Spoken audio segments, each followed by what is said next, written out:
Thank you, thank you. Can you hear me? Can you Yes. see my PowerPoint? Yeah. Then good Yes. morning or good afternoon from Boston. I'm so happy to see you and to be with you. So let me start. What I would like to emphasize, and I still hope that, I hope that you still have some energy for this last presentation. And I would like to talk about the transforming power of touching, because it's the most vital human sense. And we discovered this recently because of this pandemic crisis. We had to keep the safety distance. Everything was somehow remodeled, restructured. And I guess that many of us felt uncomfortable. And by this, I mean, what is so human, what is so normal, what is so based on our daily life, we had to limit. I'm talking about touch. By touch, I don't mean only physical touch, also emotional and spiritual touch. And in our time, I guess, especially now after the pandemic, we should recover somehow our sense for touch and think about it as the most primordial sense. If I talk a little bit broadly, let's talk about post-modernity. Let's talk about our time, which is somehow based on fixation and control, dominance through technology. Then again, we are facing a big challenge, which can be somehow superated through touch, which will somehow lead us back towards being in touch with myself, being in touch with things around me, with other people. So this is a kind of introduction, very broad introduction. So why is touch so important? I mean, here I could easily find many quotes from different books. I chose these two. One is from Herder, who says, go into nursery and see how the young child who is constantly gathering experiences reaches out, grasping, lifting, waging, touching, and measuring things. In doing so, the child acquires the most primary and necessary concepts, such as body, shape, size, space, and distance. I mean, I guess I don't need to emphasize this because this is based on our daily experience. When we see small kids, what do? They hold everything, they put everything into mouth, they have to feel, they have to touch. And that's the way how they discover the world, on one side. On the other side, Henry Nouwen claims something like this. When we honestly ask ourselves which person in our lives means the most to us, we often find that it is those who, instead of giving advice, solutions, or cures, have chosen rather to share our pain and touch our wounds with a warm and tender hand. So again, touching becomes extremely important, because somehow it goes beyond intellect. We experience something what we cannot communicate, nonetheless, it is there. Now, if we go a little bit into medicine, ancient medicine, not only here in West, but worldwide, we will see that touch has an extremely powerful role, because they talk about through touching, we can heal either ourselves or people around us. And fortunately, modern medicine is rediscovering the importance of this. Now, not to talk about the Bible, about Jesus, when he does miracles, many times these miracles are based on touch. Touch is a central, vital part of our human experience because it nurtures, it can heal, it soothes our pain, it connects us, and so on. At the same time, the same touch has the dark side as well, the opposite side as well. And by this, I mean the frightening power of touch. The Nobel Prize, Elias Canetti, wrote in his book something like this: there is nothing that man fears more than the touch of the unknown. He wants to see what is reaching towards him and to be able to recognize or at least classify it. Man always tends to avoid physical contact with anything strange. In the dark, the fear of an unexpected touch might mount to panic. Even clothes give insufficient security. It's easy to tear them and pierce through the naked, smooth, defenseless flesh of the victim. So touch which is not expected, it's frightening. And there is a kind of almost natural reaction in us when we experience something like this, because there is a kind of deep-seated irrational instinct in our nature, which is given to us as a kind of defense mechanism against things which we cannot handle, which surprise us, which are somehow not expected. And most probably, this will never leave us. So the other's presence or his, her touch triggers the fear of violating the boundaries of my subjectivity and personality. Now, having these two sides, what can we say?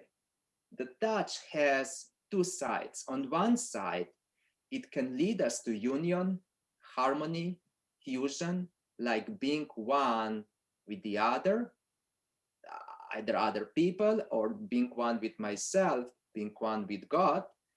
Or on the other side,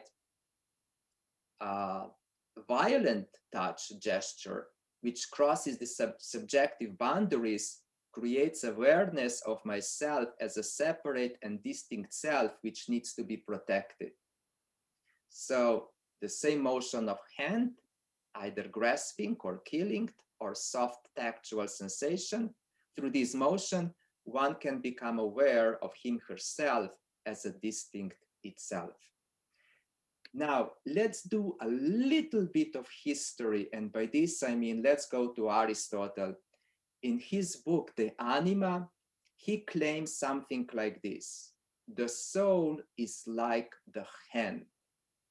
Now, what does he want to say here?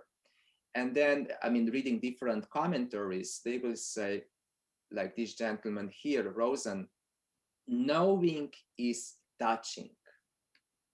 Because through touching, we can go much deeper, and touching becomes primordial because the sight, because before knowledge as such. Touching in this case is grasping. So when my hand is ready to feel and hold an object in its grasps, then the soul stretches out toward that thing as well and thinks about that object. I mean, when I hold my coffee mug in my hand, it's not only that my hand knows what I hold, but it's my soul which is able to recognize this object. In other words, this object as such is touching my soul in a certain way. So the things to be thought becomes the things to be grasped. So by touching the things by hand, the soul is also touched back by the world. As touched, the soul becomes aware of itself. Experiencing the others is consequently simultaneously self-experience. So the touch as such has a kind of privileged position because it gives me knowledge of my body through the body of the other. And by grasping, holding, sizing the other, an object in my hand, I experience my capability to handle him, her, which consequently furnishes me with a sense of myself. So I know what I hold, an object, but at the same time, I become aware I am not this object. In a similar way, our soul, in the process of knowing things, the soul becomes aware that the things are not the soul, and somehow soul becomes aware of itself.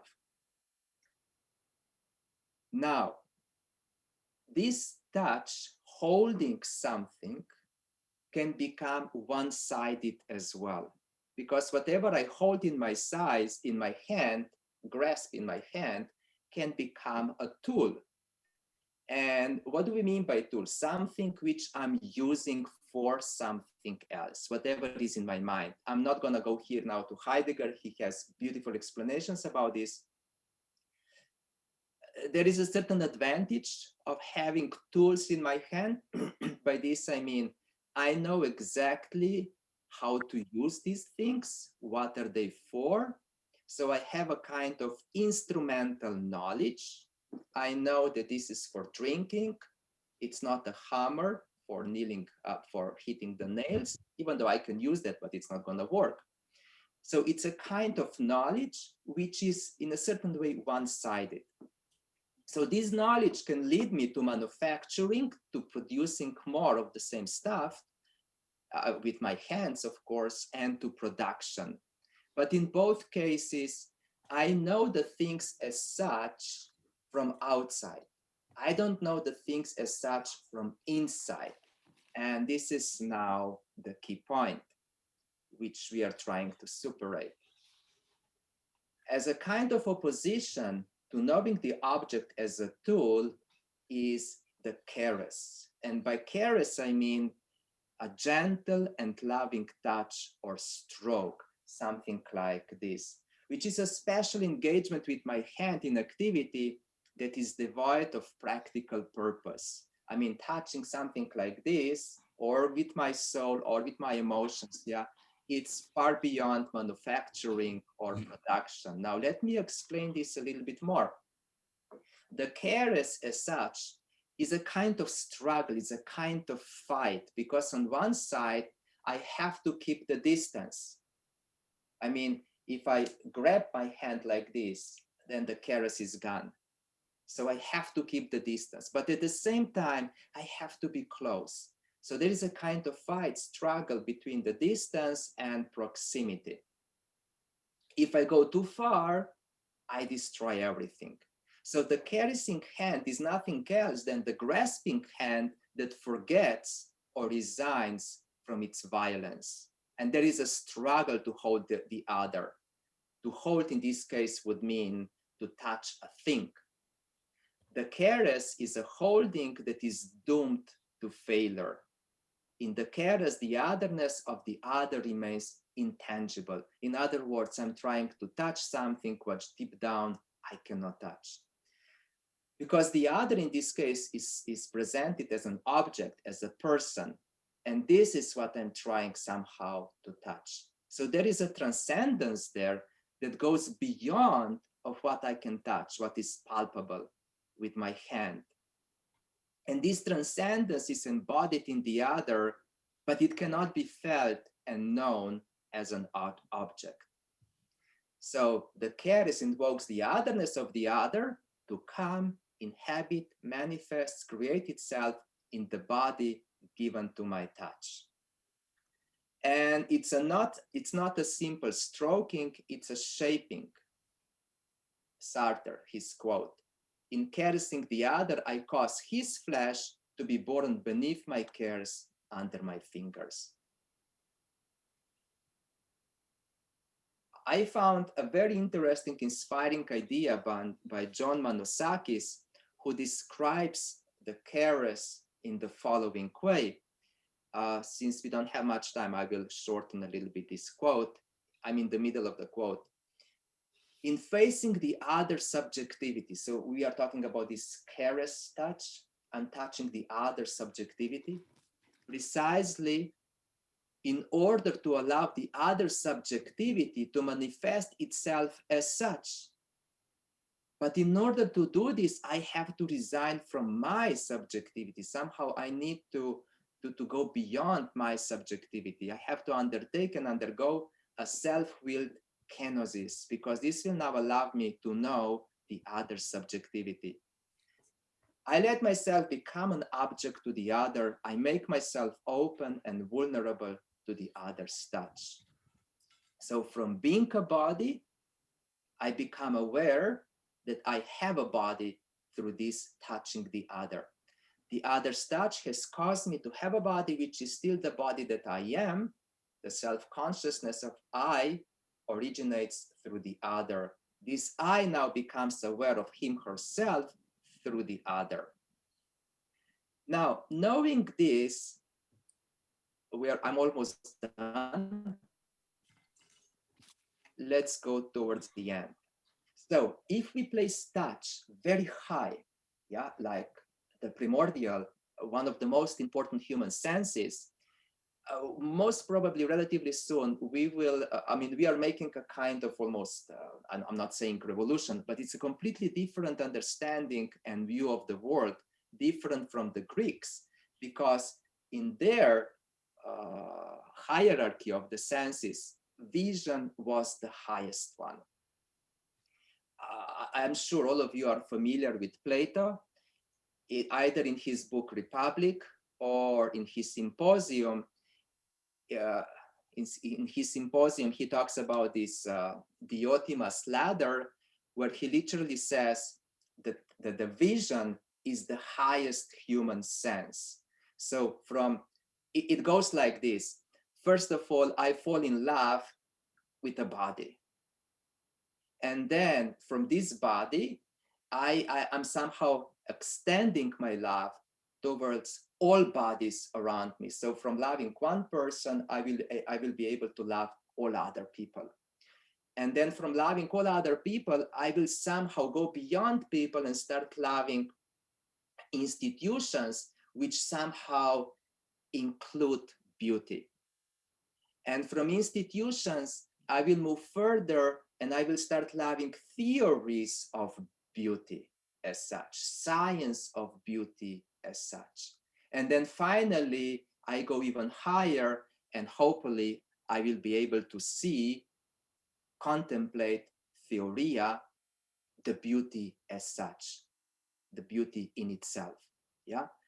But now for Plato, this would be like, in order to do this, I have to go beyond my human flesh. I cannot do this if I'm still within my body.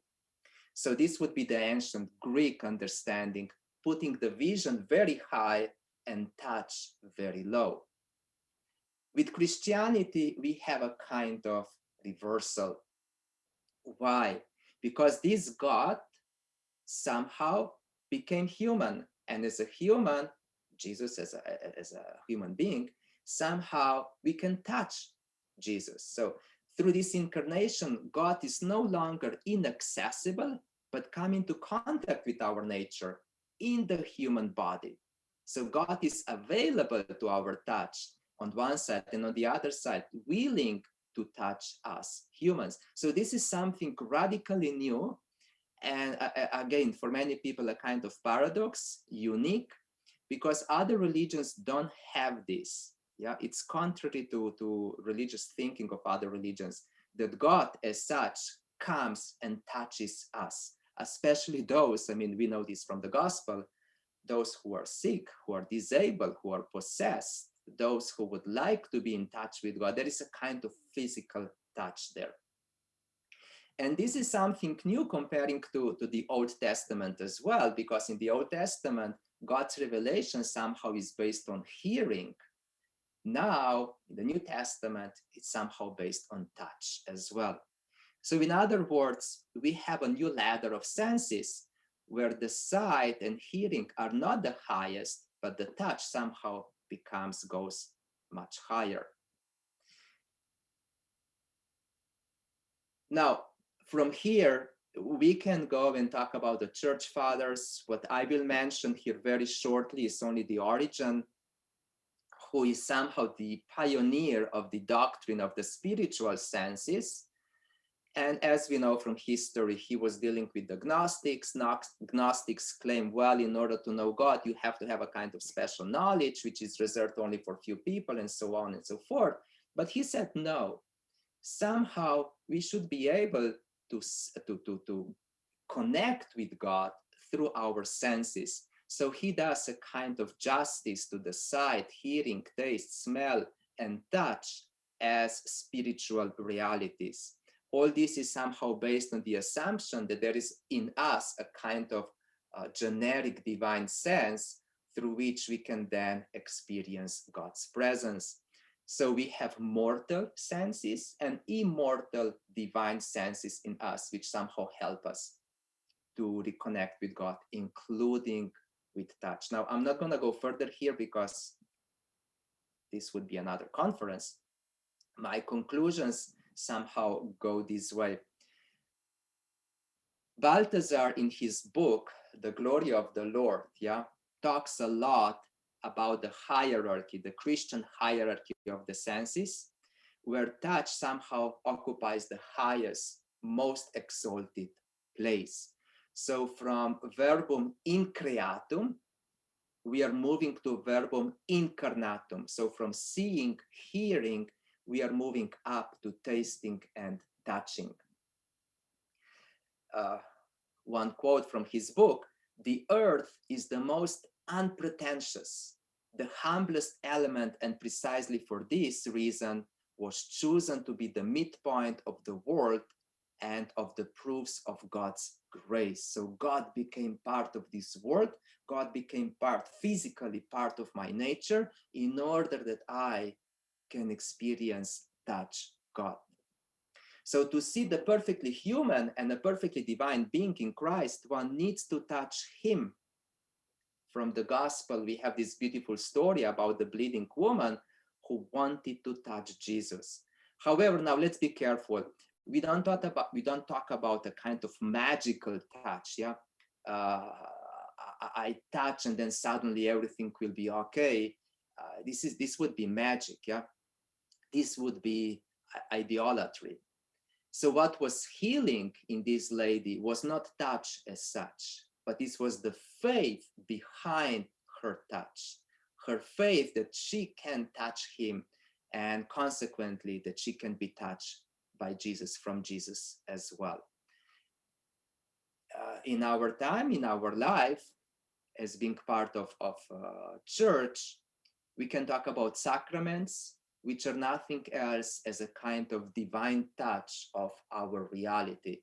Not only in this crucial moment, like the most essential moments of our life, like baptism or marriage or ordination, but in our daily life again and again, where God is somehow in a certain way touching us and is with us.